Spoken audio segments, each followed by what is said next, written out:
Hey everybody, Dr. Kristen here. I'm excited for today's Together on Thursday video. Bo is ready to work, aren't you? You ready to go to work?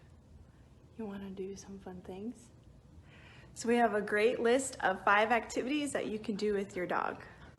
So today I set up a nose work obstacle course for Bo. This is our first activity that we're going to talk about today, is trying out nose work with your dog. So I hid 2 separate treats underneath these cardboard boxes. I think Bo maybe found the first one already. Yeah, he actually did. Nose work is a really cool game that you can play with your dog. It's great for puppies, older dogs. It's a fun thing you can do inside when it's raining or outside. All you really need is just something that you can hide treats in, so you can use blankets or boxes. One of the cool things that I thought was really interesting is we always know that dogs are really sensitive to smells. So humans, we have 6 million olfactory bulb receptors in our nose. But dogs have 300 million. So they're really, really sensitive to different scents and smells. The second activity we're going to talk about today is playing hide and seek with your dog. I really love this game. It's a great indoor game. It's also really fun outside. It's also a really great way to practice recall with your dog. Recall is when your dog comes to you when you call out its name. So this is a fun game, so your dog is used to coming to you in a fun way when you say their name. All right, Bo, you ready to play hide and seek? Okay, now you need to stay. It's also a great way to practice your stay. Stay, Bo.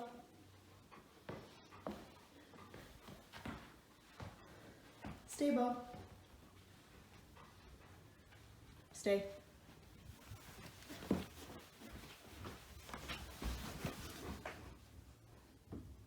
Come find me.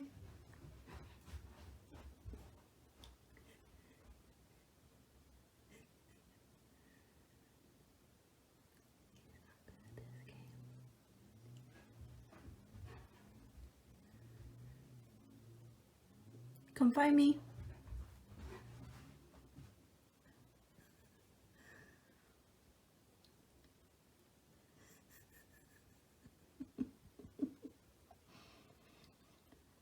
Come find me.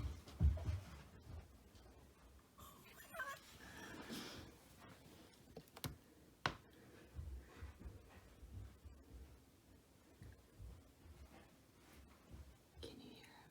He's like walking around in the hallway. He can't find me. Come find me.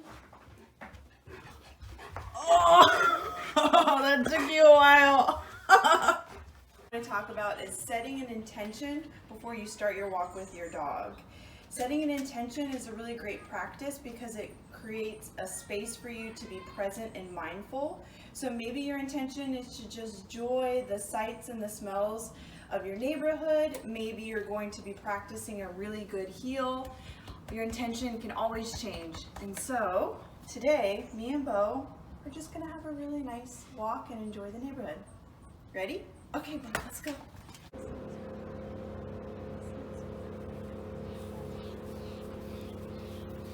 Come on, Bo. You want to sit and be? Okay, you can sit and be. Oh.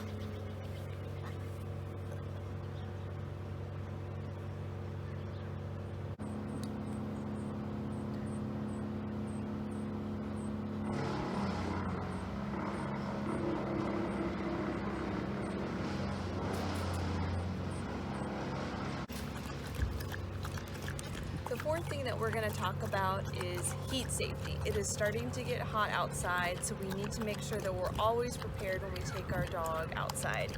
So something I always like to do, even when I go on short walks, is just take a bag with me and bring some water and a nice water bowl for your dog. As you can see, Bo is really thirsty. We've only taken a few steps. This bowl I really like. It's actually made by Cycle Dog. It's a company out in Portland, so they sew all the materials with recycled bike tires. I like it because it fits Bo's face really well. He has a very wide muzzle, and it also dries pretty quickly.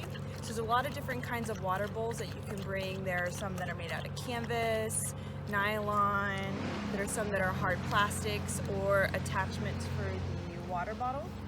So that is one thing that we always need to make sure is we always bring fresh water for our dogs when we go out on hikes or any walks. If it is 77 degrees outside, that means that the asphalt can get 125 degrees Fahrenheit. That's really, really hot.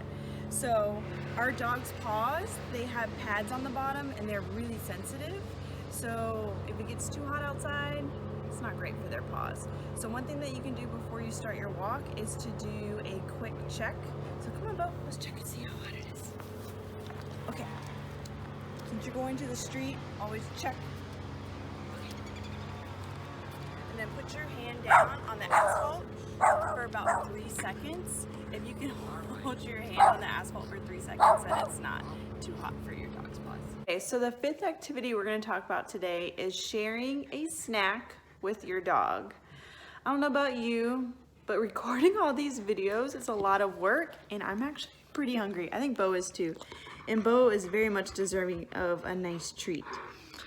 Now, there are a lot of foods that you can share with your dog, but there's also a lot of foods you cannot share. So some dog-friendly snacks that you can share with your dog are carrots, blueberries, bananas. Bananas are especially Bo's favorite, huh? Apple slices, you just have to avoid the seeds of apples. Those can be toxic to dogs. Those are really great things that you can share with your pet. Sometimes I just give it to Bo as a treat. Another fun thing is to spice up your dog's diet is sometimes putting nice fruits and veggies as a topper to your dog's kibble. So Bo really likes to have that, especially for his dinner, huh? All right, Bo, you've been a good boy today. Oh.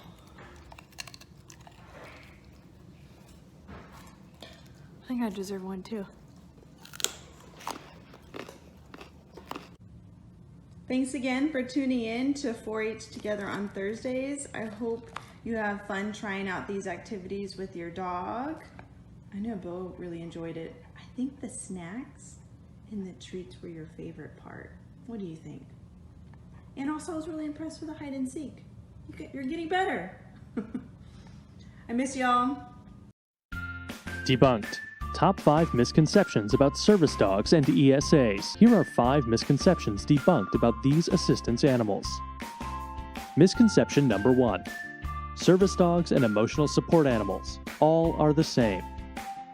This is not correct. Though they may seem to serve purposes, they are different in use cases as well as in the eye of the law.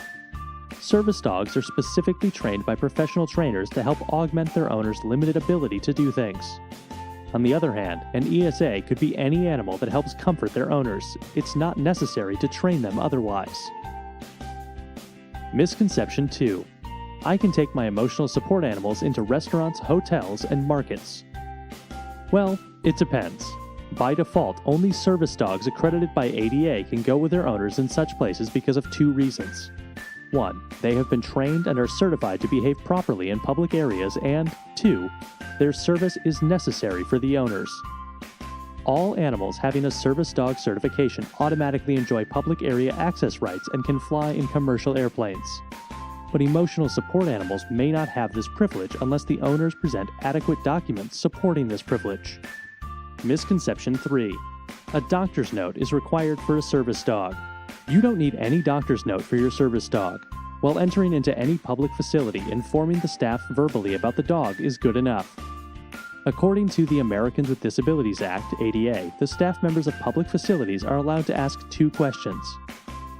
Is this a service dog required for a disability? What are tasks or work the dog is trained to do?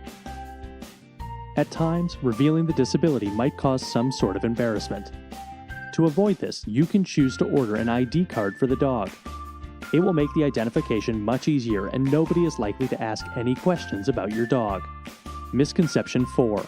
Service dog laws vary state to state. Service dog rights are preserved under the federal law of the Americans with Disabilities Act. However, there are some state-only regulations. For instance, in Connecticut, service dogs can enter into public areas only accompanied by their owners while having a rein or an orange-colored leash and collar. Misconception 5.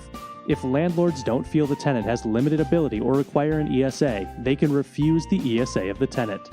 According to the Fair Housing Law, a landlord is allowed to accept ESA no matter what pet-free policies are there. If they reject your ESA, you can call the U.S. Department of Housing and Urban Development and they will assist in your claim of requiring to live with your